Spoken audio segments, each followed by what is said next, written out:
Nana Shastra Vicharanai Kanipano Sadharma Samstapako Lokanam Hitakarino Tribhuvane Anyo Sharanya Karo Radha Krishna Padaravinda Bhajana Andena Mataliko Vande Rupa Sanatano Raguyago Shri Jiva Gopalako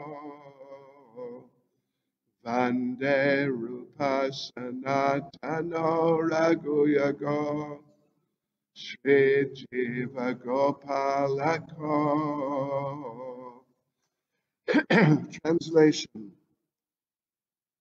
I offer my respectful obeisances unto the six Goswamis, namely Sri Sanatan Goswami, Sri Rupa Goswami, Sri Raghunath Bhatta Goswami, Sri Raghunath Das Goswami,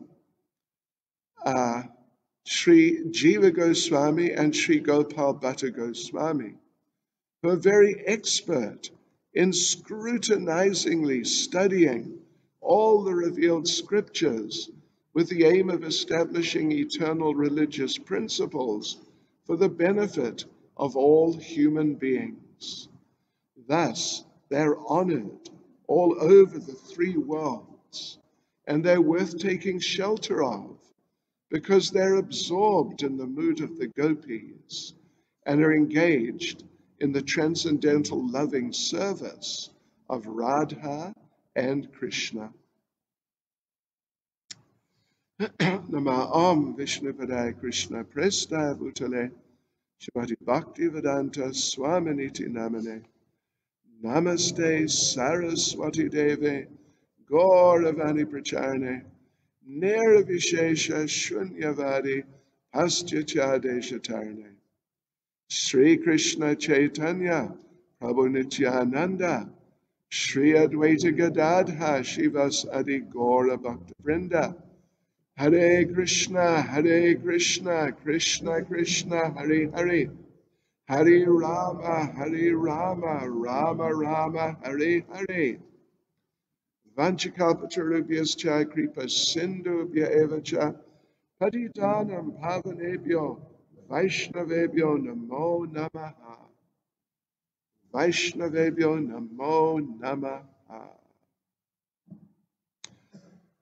Yes, so we're in the middle of the general discussion about sadhana bhakti, and we have just entered into the more focused discussion on Vaidhi sadhana bhakti, which is going to go on.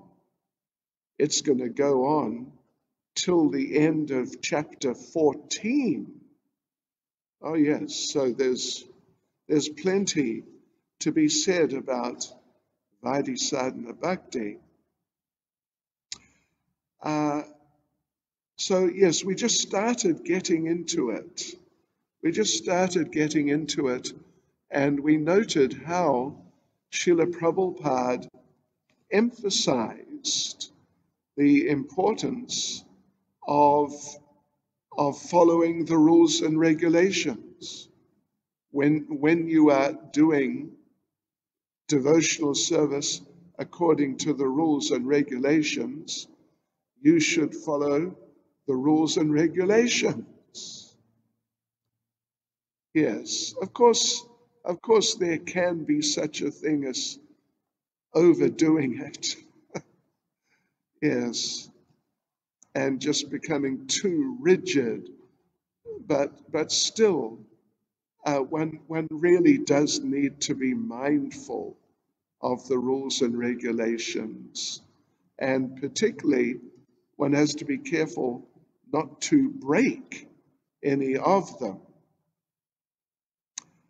Yes, when you are on our type of level or levels. So anyway, we made a start. We read a couple of verses.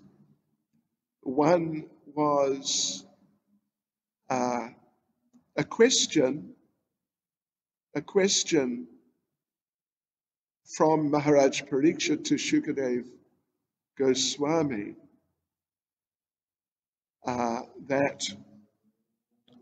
that what are we to do? What are we to do? Actually, not just to Shukadev, but to all the assembled Brahmins who were there when Maharaj Parikshit was fasting and trying to fulfill his mission of life. So he wanted to know, what is the unalloyed duty of everyone in all circumstances? Duty, of course, implies something like a rule, something you are meant to do. And if you don't do it, that's not good. So that was the initial inquiry from Maharaj Parikshit, to which Shukadev Goswami responded that everyone under all circumstances, and particularly those facing death, must, by all means, hear about, glorify, and remember the Supreme Personality of Godhead. So that's a very essential part of Krishna consciousness in a broad sense, but particularly in this context, it's a very important part of Vaidhi Sadhana Bhakti. And so now we're carrying on. We're carrying on from that point, and we'll finish the chapter 2, and let's see. Of course, we'll just see, but if time permits, we will actually go into chapter 3. There's no hard and fast rule that we can't go from one chapter into another during the course of one class. So, but let us see first of all. I suspect we may do that. All right, so now, if we don't become Krishna conscious, we read some things after those 2 verses. If you don't become Krishna conscious, then you get thrown into the cycle of birth and death. And then we go on to, we're now in our PDF, we're on page 23, for those of you who are following it on the PDF. And we are now looking at the last full paragraph on that page. The last full paragraph, let me just have a look here, where are we? The last full paragraph on that page 23. Last full paragraph. Where are we? 24, 23. Okay, yes. So, emphasis is there. Okay, last full paragraph then. It begins with the words, in the Padma Purana. In the Padma Purana also, the same process is advised. And there, slightly different perspective, remembrance is being emphasized. This is called jhana or meditation, Prabhupada says, always remembering Krishna. Yes, so Padma Purana, Prabhupada says there, recommends that one always fix his mind on the form of Vishnu by meditation, not forget him at any moment. This now, Srila Prabhupada is referring to, or paraphrasing really, a very important verse. This verse from Padma Purana, which appears in Bhakti Rasamrita Sindhu also, right here. And let us just tell you the verse. I'm sure some of you will remember, be familiar with the verse. Smartavya satatam Vishnua, Vismartavyo najatu chit, Sarve vidi nisheda syur, etayor eva kinkara. And the literal translation is, Krishna is the origin of Lord Vishnu. He should always be remembered and never forgotten at any time. All the rules and prohibitions mentioned in the Shastras should be the servants of these two principles. Yeah, let's just have a look at the way Prabhupada paraphrases it. So, let's see. Padma Purana, so I'm in that last paragraph, the one that begins in the Padma Purana. Last paragraph on page 23 of our PDF file. Padma Purana recommends that one always fix his mind on the form of Vishnu by meditation and not forget him at any moment. And this state of consciousness is called samadhi or trance. We should always try to mold the activities of our lives in such a way that we will constantly remember Vishnu or Krishna. That is Krishna consciousness. Whether one concentrates his mind on the four-handed form of Vishnu or on the form of two-handed Krishna, it is the same. Padma Purana recommends, somehow or other, always think of Vishnu or Krishna without forgetting him under any circumstances. And then Prabhupada makes a very important statement. Devotees, listen to this. Actually, this is the most basic of all regulative principles. Catch that, please. Those of you who are trying to really get into this seminar, note that down, because you can't get a lot more important than that. Yes. And let's just continue what Prabhupada's saying. He's still basically analyzing the same verse.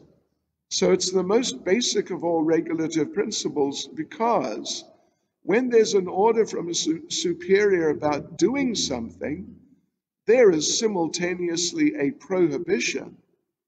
When the order is that one should always remember Krishna, the prohibition is that one should never forget him.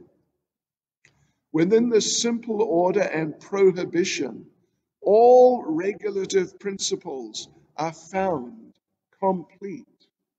Did you catch that also? Did you catch that?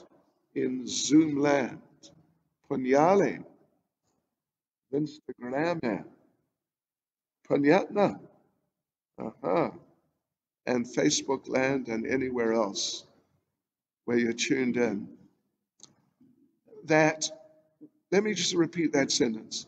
Within this simple order and prohibition, all regulative principles are found complete.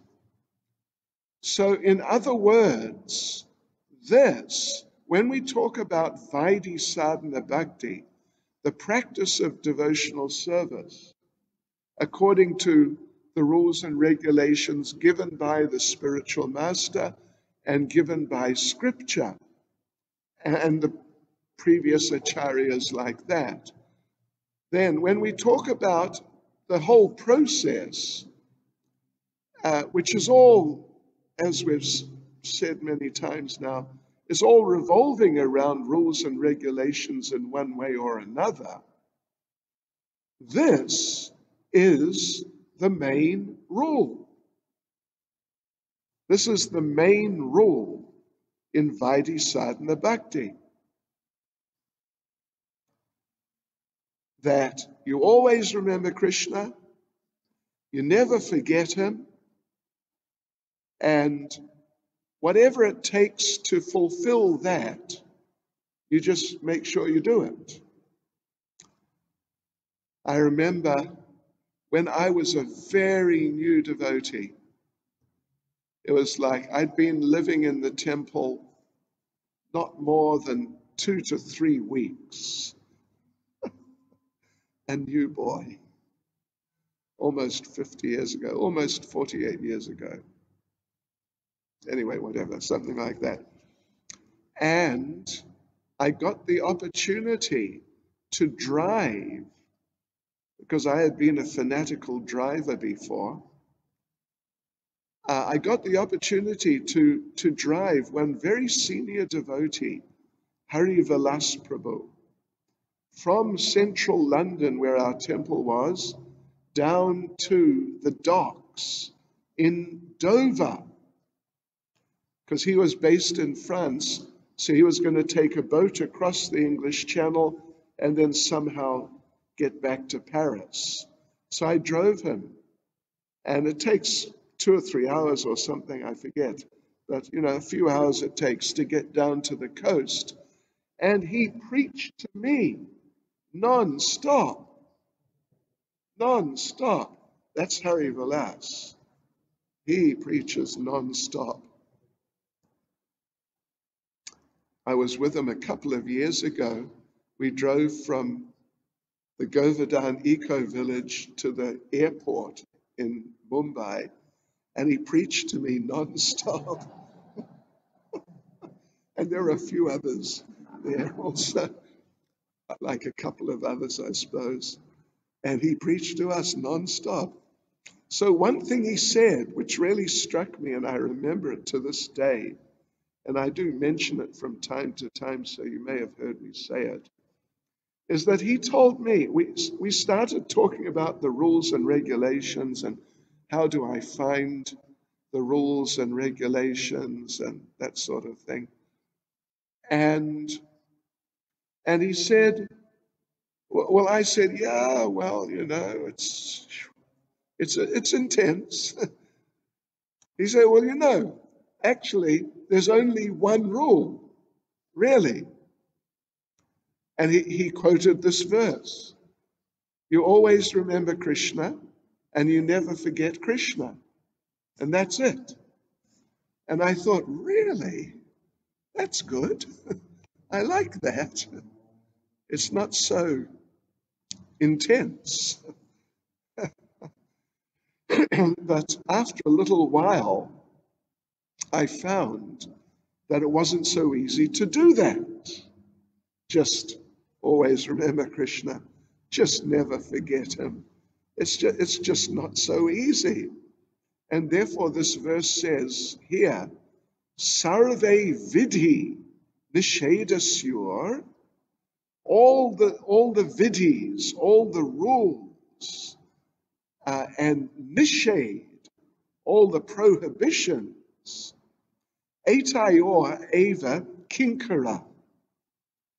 They are all, well, the term Prabhupada's used is servants.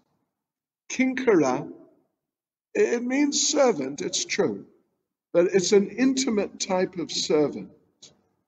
It's not just your everyday run-of-the-mill servant. A kinkara is a close servant. Like there's definitely an element of friendship in the relationship.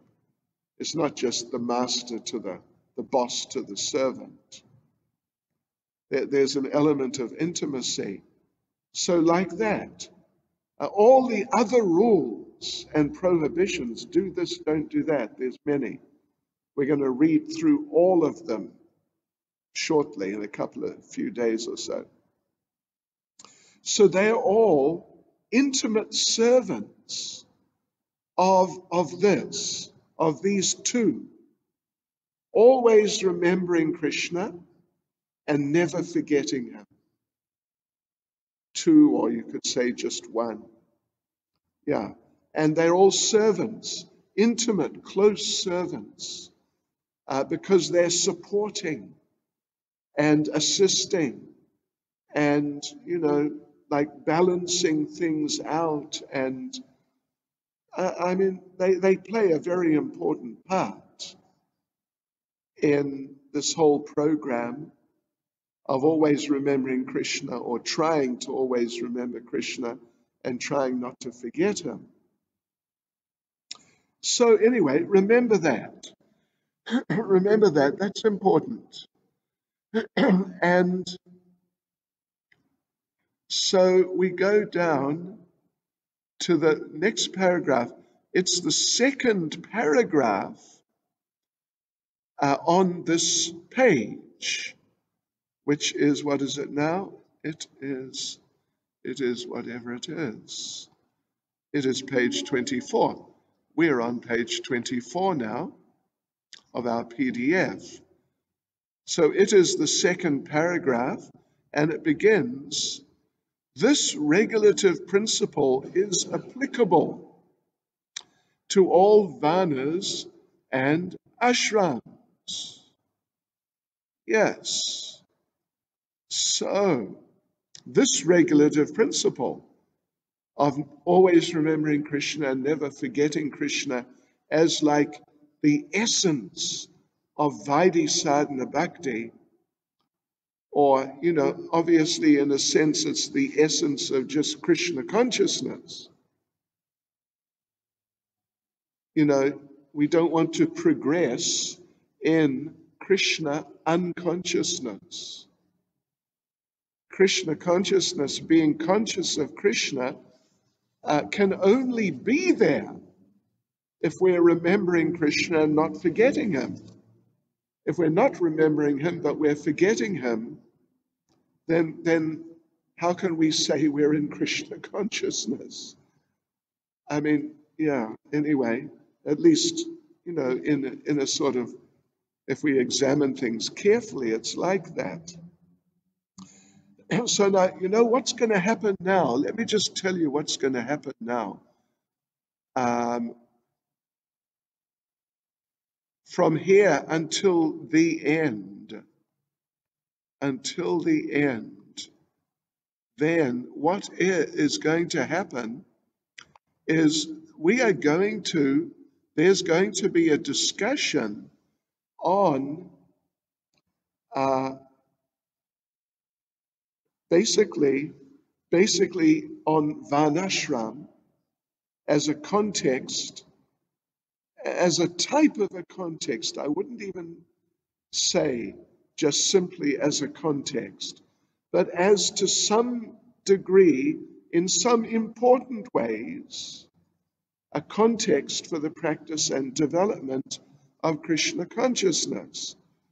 So, first thing to note about Varnashram, if we're going to really put it into effect properly and as effectively as possible, the thing is that this rule applies in Varnashram. It's not that there's sometimes talk about how ISKCON needs to put Varnashram more into effect, and some devotees are very into that idea. But to whatever degree, or just say, anyone who's really trying to apply Varnashram, that's all very well, but still the main principle remains to always remember Krishna and never forget him. This is what Prabhupada goes into saying here. Well, he begins, "This regulative principle is applicable to all varnas and ashrams, the castes and occupations of life. And then in that paragraph, second paragraph on page 24, then Prabhupada just basically lists out the varnas and ashrams. We don't really need to go through that. I think you all know that pretty well by now. And going on to the third paragraph on page 24 of our PDF, which begins, if this injunction is followed. Well, if this injunction is followed, then all other rules and regulations will automatically fall into line. How's that? How's that? So it really is to always remember Krishna and never forget him, and then to have that supported by your following of various other rules and regulations, which are secondary to it, but still they're pretty much essential for supporting it and really empowering it to really take effect nicely. So if this injunction is followed, then all other rules and regulations will automatically fall into line. All other rules and regulations should be treated as assistants or servants to this one basic principle. Yeah.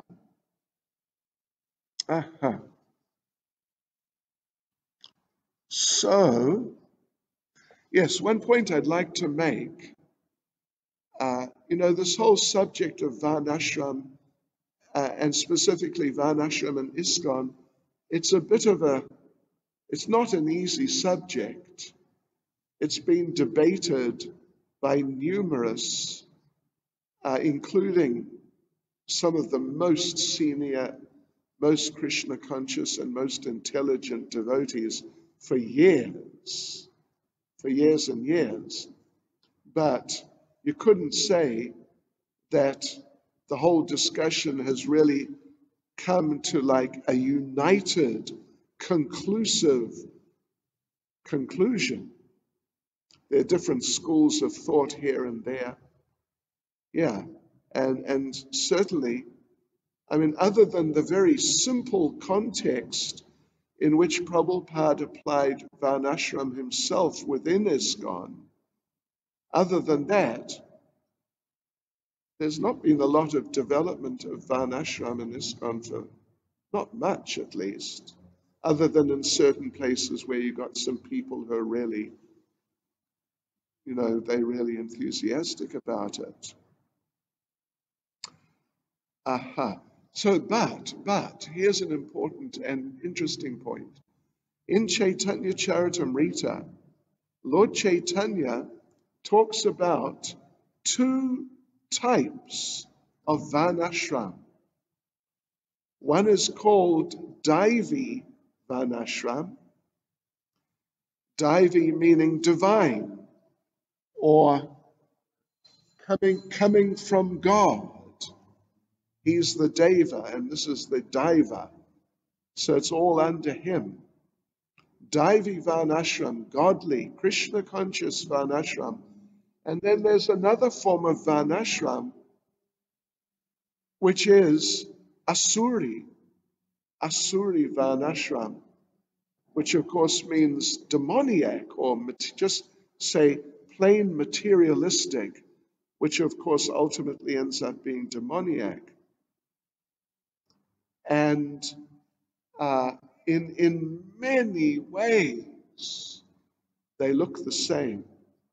If you overlook the presence of Krishna in the Daivi Varnashram, and you're looking at you're looking at Daivi Varnashram, but you're not taking Krishna into consideration. And then you look at the Asuri Varnashram, in so many ways, you will not be able to distinguish them from each other, because it's all Brahman, Kshatriya, Vaishya, Sudra, Sannyasi, Vanaprastha, grihasta brahmachari. That's what it is. And different, sort of intricacies and involvements in those terms, involvements in life, in a way of life. The Lord Chaitanya says in Chaitanya Charitamrita that if someone tries to do varnashram, the Asuri varnashram, non-Krishna conscious, simply on the material level, then Lord Chaitanya says that that person will go to hell. Hari Bol, Hare Krishna. Whereas on the other hand, quite a number of very positive things are said about Daivi Varnashram, and even here there's a number of quotes. We may read a couple here and there, which are just very supportive of Varnashram, but specifically in a Krishna conscious context. Very specifically. It's really important. Otherwise, things start going off the rails fairly rapidly. So, okay, but now for the rest of the chapter, it's essentially a discussion of these 4 varnas and 4 ashrams, and in a sense, just how important it is that they're all engaged in Krishna consciousness. Yeah. Let's just have a look. We're not going to read through the whole thing. There's discussions about what is the duty of a Kshatriya, what's the duty of a Vaishya, a Brahmin.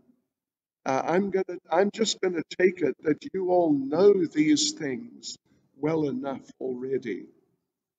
If you don't, well, I don't know what to say. If you don't, well, you should.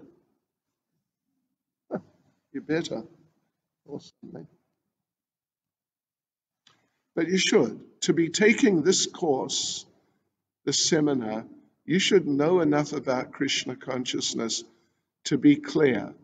What is Brahman, Kshatriya, Vaishya, Sudra, and what is Sannyasi, Vanaprastha, Grihastha, and Brahmachari.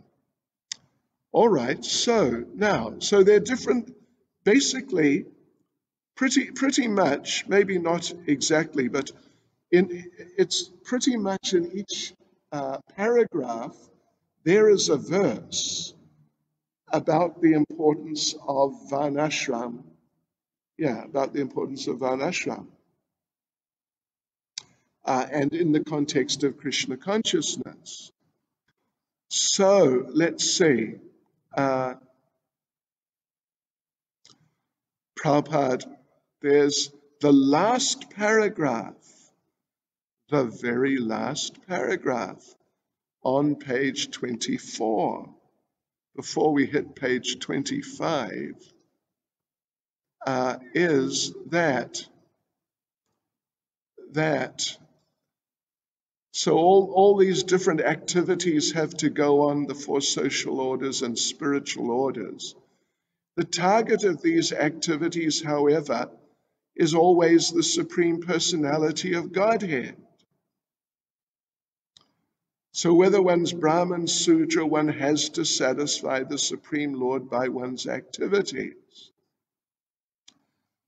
This is also confirmed in Srimad Bhagavatam by a verse.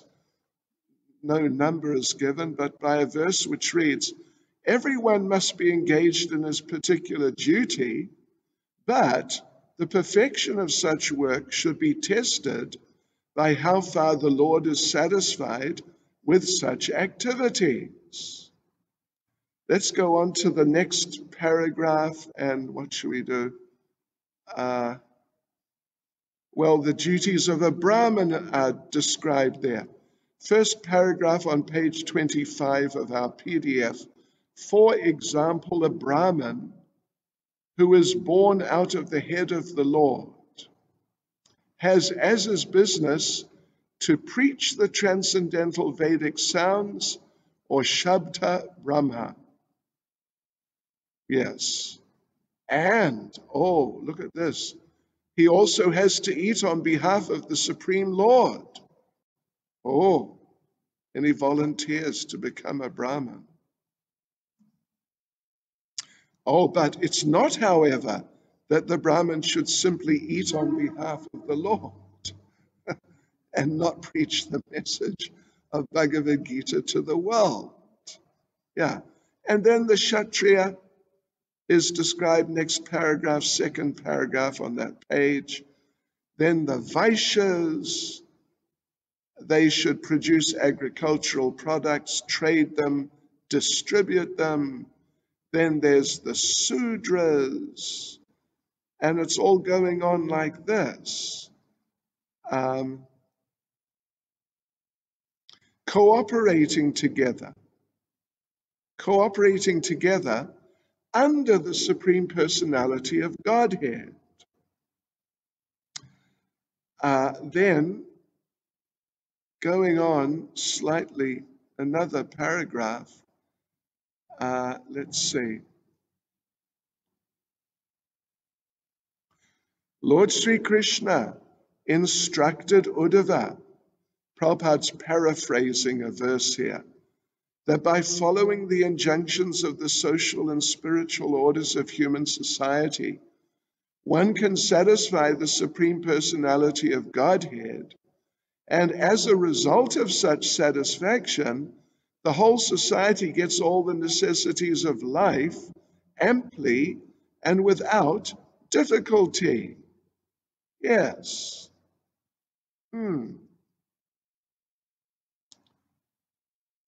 Okay. And life will be very good.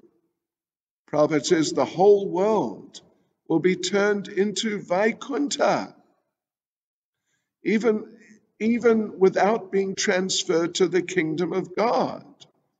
By following the injunctions of Srimad Bhagavatam and prosecuting the duties of Krishna consciousness, all human society will be happy in all respects. So now we've come to the second to last paragraph. Yes, in this chapter. And let's read this verse here. It is Lord Krishna in the 11th canto, 27th chapter, verse 49, speaking to Uddhava. My dear Uddhava, all persons are engaged in activities, whether those indicated in the revealed scriptures or ordinary worldly activities. If, by the result of either of such activities, they worship me in Krishna consciousness, then automatically they become very happy within this world, as well as in the next. Of this, there is no doubt. So Prabhupada sums up the section here about Varnashram and remembering and not forgetting Krishna. And, obviously it's important. He's given quite a bit of space to this discussion. But Prabhupada, anyway, listen to this. Fasten your seatbelts first. Are you ready? Thus, the Krishna consciousness movement is so nice that there is no need of even designating oneself Brahman, Kshatriya, Shudra, Brahmachari, Grihastha, Vanaprastha, or Sannyasi. Haribol. Okay, anyway, Hare Krishna. Let everyone be engaged in whatever occupation he now has. Simply let him worship Lord Krishna by the result of his activities in Krishna consciousness. That will adjust the whole situation. Everyone will be happy and peaceful. Yeah, so that's nice. And last thing, let's conclude this chapter, and before we go on to chapter 3, by reading this quotation from Narada Pancharatra. Any activity sanctioned in the revealed scriptures and aiming at the satisfaction of the Supreme Personality of Godhead are accepted by saintly teachers as the regulative principles of devotional service. If one regularly executes such service unto the Supreme Personality of Godhead under the direction of a bona fide spiritual master, then gradually he rises to the platform of serving in pure love of God. Hare Krishna. Srila Prabhupada ki jai. But don't go away. We're going to go on now into chapter 3. Yeah. Right, yes. Let us go on to... Well, actually, just before I do that, I want to... Here's another related point to just what we just read right now about Prabhupada not emphasizing Varnashram in sort of the narrow terms that it's generally understood. Lord Chaitanya said something related. It's actually in Chaitanya Charitamrita, Madhya Lila, chapter 13, verse 80. Have you written that down? Did you write that down? Did you write that down? Chaitanya Charitamrita, Madhya Lila, chapter 13, verse 80. Yeah, it's very much along these lines of, don't get too stressed about the sort of the fine details of Varnashram. So in Madhya Lila 13:80, Lord Chaitanya says, Na ham vipro na chanarapatir, na pivaisho na shudro, na ham varni na cha griha patir, no vanasto yatirva, kintu projan nikila paramananda punam ritab der, gopi bartu padakamalaya, das adas anudas. Which means, I am not a Brahmin, I am not a Kshatriya, I'm not a Vaishya or a Sudra, nor am I a Brahmachari, a householder, a Vanaprastha, or a sannyasi. I identify myself only as the servant of the servant of the servant of the lotus feet of Lord Sri Krishna, the maintainer of the gopis. He is like an ocean of nectar, and he is the cause of universal transcendental bliss. He is always existing with brilliance. So, yeah, those of you who are doing the Bhakti Shastri, Nectar of Devotion, take note of this, all right? Take note of this. Always remember this verse and don't forget it. At least. Anyway, seriously. It's a pretty good idea anyway. But particularly in terms of your studies. All right, so now we do have, say, 10 minutes or something like that. Let us launch into chapter 3. Here we go. Okay, so chapter 3 is titled Eligibility of the Candidate for Accepting devotional service. You know, accepting devotional service seems to be particularly more emphasizing becoming a devotee, getting into it. Yeah, like that. So what are the qualifications for someone to become a devotee then? Yeah. Let me just tune you a little. Let me tune you a little. Do you still say that in Chatsworth? When you're informing someone, you know, you're tuning in. Tune, sorry. Tuning.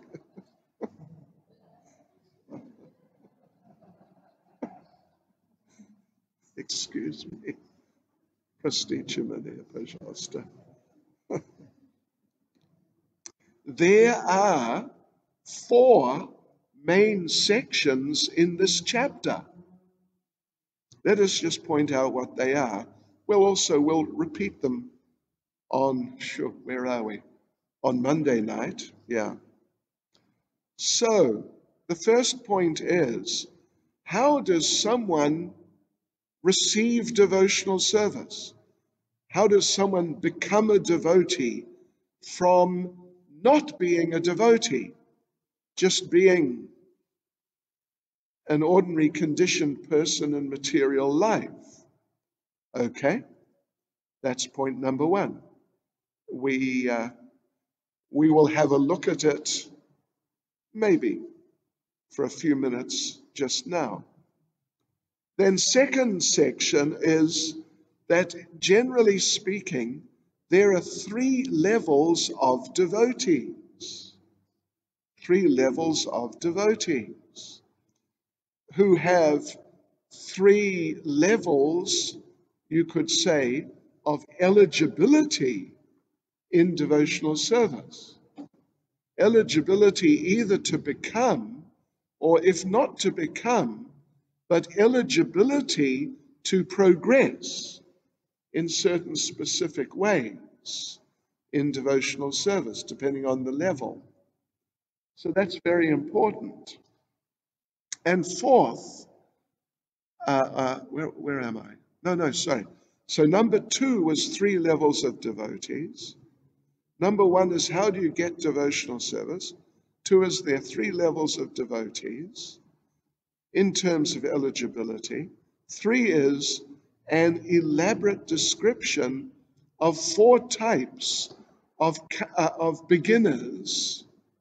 Kanishtas, is the technical term. 4 types of them, or arguably, not just 4 types of kanishtas, but 4 types of pre-kanishtas. If they're to be considered kanishta, they're on the most elementary levels of kanishta. Really, they're more sort of in marginal positions between kanishta and just not being a devotee. And then 4th section is that there are dangers, particularly for these people, the kanishtas or pre-kanishtas. There are dangers for them in their attempts to become devotees or to advance in Krishna consciousness. And actually, ultimately, those dangers are the main dangers, arguably, for everyone in Krishna consciousness. Okay, I'm going to go into the first section here. It is discussing the subject of how does one get devotional service? How does someone become a devotee? Like this. Okay. So the very first paragraph reads, on account of on account of his association with Mahatmas or great souls, 100% in the devotional service of the Lord, one may attain a little bit of attraction for Sri Krishna, but at the same time, one may remain very much attached to fruitive activities and material sense enjoyment and not be prepared to undergo the different types of renunciation. Such a person, if he has unflinching attraction to Krishna, becomes an eligible candidate for discharging devotional service. Well, anyway, the way it's worded, it's a little, I've always been puzzled about this, but how could you have unflinching attraction to Krishna, but remain very much attached to fruitive activities and material sense enjoyment? It's, I think the problem is the editors. I'm sure it's not Prabhupada's. But basically the idea is someone is quite attached, but they have an interest in Krishna consciousness. It's something like that. It must be something like that. I have my doubt it's quite as extreme as very much attached, but unflinching attraction. Anyway, Hare Krishna. In this regard, I want to read to you two verses from Srimad Bhagavatam, spoken by Lord Krishna to Uddhava. They're two pretty amazing verses, and they have great similarities to what we've just read, but they're actually a little easier to kind of penetrate. It's the 11th canto, chapter 20, verses 27 and 28. 11, 20, 27 and 28. I'll just read the translation. Or I'll read the Sanskrit. Jata Shrado Matkatasu, Nirvana Sarvakaramasu, Veda Dukat Makan Kaman, Partyage Pyanishvara, Tato Bhajeta Mam Prita, Shraddha Lurdrida Nishchaya, Jushamanas Chato Chatan Kaman, Duko Darkams Chagarhayan. Now listen to this, devotees. Listen to this. Some of you may kind of recognize yourself to some degree, or what you used to be, or something like that, in this verse. Having developed faith in topics about me, and being because this is Krishna speaking, having developed faith in topics about me, and being disgusted with all karmas, a devotee knows that all enjoyments are filled with misery, but he is unable to give them up. Still, with affection for me, with faith and determination, he will continue worshipping me, while at the same time partaking of those enjoyments which give rise to suffering, and yet condemning them. Haribol. Slightly schizophrenic type of situation, but I think you know these things go on. These things go on. They really do. And in the first line of his purport to these two verses, Srila Vishnu Chakravarti Thakur says, in these two verses, Krishna speaks of the initial state of a person qualified for bhakti. Hare Krishna. That's interesting. All right.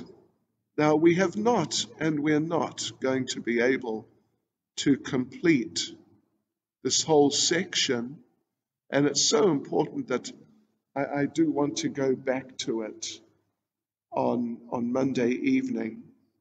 So I think, devotees, if it's okay with all of you, I think we'll just finish here. We'll just finish here for this evening. There's a lot of food for thought there, a lot of interesting things. So, Hare Krishna, Srila Prabhupada ki jai.